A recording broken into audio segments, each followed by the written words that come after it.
বিশ্বনবী কাঁদতে থাকবেন, সিজদায় পড়ে কাঁদবেন। সবার জিকির ইয়া নাফসি ইয়া নাফসি, বিশ্বনবীর জিকির ইয়া উম্মতি। কাঁদতে কাঁদতে নবী আমার বেহুশ, সবাই বিশ্বনবীর চারদিকে দাঁড়িয়ে থাকবে গোল হয়ে। আমার নবী মাকামে মাহমুদে সিজদায় পড়ে থাকবে। বিশ্বনবীর কান্না দেখে আল্লাহর সহ্য হবে না। আল্লাহ বলবে, না নবী ইরফা রাসাক, মাথা উঠান, আর সইতে পারি না। সাল তুতা, এবার চান, কি লাগবে আপনার, সব দেব।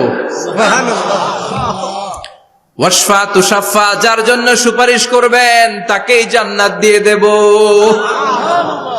বিশ্বনবী বলেন, লিকুল্লি নাবিয়িন দাওয়া মুস্তাজাবা, সব নবীর দুনিয়াতে একটা স্পেশাল দোয়া ছিল, এটাকে বলে দাওয়া মুস্তাজাবা। এই দোয়াটা করলেই কবুল করে নিয়েছে কে? আল্লাহ।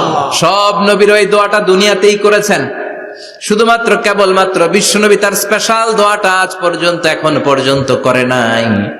বিশ্বনবী বলেন, ওয়া ইন্নী আখতাবিউ দাওয়াতি শাফাআতান লি উম্মতি ইয়াউমাল কিয়ামাহ, আমি আমার দোয়াটা, আমি আমার স্পেশাল সাপ্লিকেশনটা কিয়ামতের দিন, কঠিন মুসিবতের কালে তোমরা যখন বিপদে পড়ে যাবা, আমার স্পেশাল দোয়াটা ওই দিন করে আমি তোমাদের সুপারিশ করে জান্নাতে পাঠায়া দেব। সাহিবুশ শাফাআহ, বিশ্বনবী ছাড়া কথা বলার মতো ক্ষমতা, স্পর্ধা, সাহস সেদিন কারো থাকবে না। চিৎকার করে বলেন ঠিক কিনা? আবার উনি সাহিবুল কাউসার, উনি কাউসারের মালিক। আল্লাহ ওনাকে কাউসার দিবেন। অন্য নবীদেরও দিছে না? কথা বলেন, কাউসার দিয়েছে?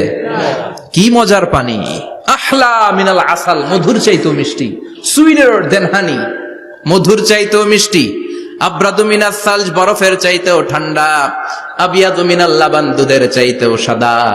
এক ঢোক যে পান করবে আজীবনের জন্য তৃষ্ণা চলে যাবে। সাহিবুল কাউসার। তৃষ্ণার চোটে আমরা পাগল পারা হয়ে বিশ্বনবীর কাউসারের দরবারে যাব। বিশ্বনবী পেয়ালার মধ্যে করে করে আমাদেরকে কাউসার পিলাবেন। এই কাউসারের ক্ষমতাও রব্বুল আলামিন পৃথিবীর কোন নবীকে দেন নাই। সব নবীরাও বিশ্বনবীর কাছে চেয়ে চেয়ে কাউসার সেদিন খাবে। সুবহানাল্লাহ পড়বেন না? সাহিবুল কাউসার, সাহিবুল মিরাজ, সাহিবুশ শাফাআহ, সাহিবুল মাকাম আল মাহমুদ। আজানের পরে দোয়াতে বলি না, আতি মুহাম্মাদিনিল ওয়াসিলাতা ওয়াল ফাদিলা ওয়া বা'আথ মাকামান মাহমুদা। ও আল্লাহ, আমার নবীর আপনি মাকামে মাহমুদ দেন। মুফাসসিরিন ইকরাম, মুহাদ্দিসিন ইকরাম এই মাকামে মাহমুদ কি, এটার ব্যাখ্যা করতে যে হয়রান হয়েছেন।